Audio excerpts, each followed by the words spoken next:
দেখবেন অনেকের ব্যবসা বেড়েছে, অনেকের বিজনেস ব্যবসা বেড়েছে, অনেকে মোবাইলের দোকান করেছে, অনেকে দেখবেন রিচার্জ সেন্টার করেছে, অনেকে রিপেয়ারিং সেন্টার করেছে, মোবাইল থেকে অনেকে অনলাইনে দোকান করেছে, মোবাইল দিয়ে অনেকে ব্যবসা বাড়িয়েছে। আবার এই মোবাইল এসে আবার একটা ব্যবসা বন্ধ হয়েছে, এটা কি?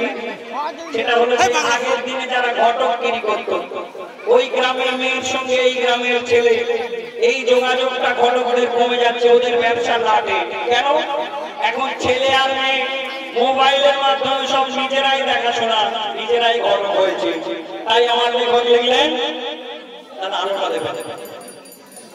হ্যালো ওকো আছে ফোনে ফোনে প্রেম করে দেখে শোনাই উঠে গিয়ে, আছে ফোনে ফোনে প্রেম করে দেখে শোনাই উঠে গিয়ে, ঘটকের হারিয়েছে কাজ।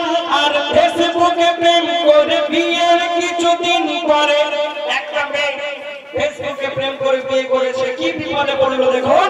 ওকো ফেসবুকে প্রেম করে বিয়ের কিছুদিন পরে মনে আব্বা ওকো আছে ফোনে ফোনে প্রেম করে দেখা শোনাই উঠে গিয়ে, ঘটকের হারিয়েছে কাজ।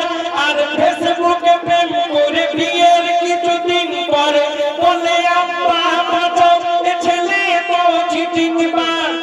এর আগে দুটো বিয়ে ছিল, দু জায়গায় 2 লাখ করে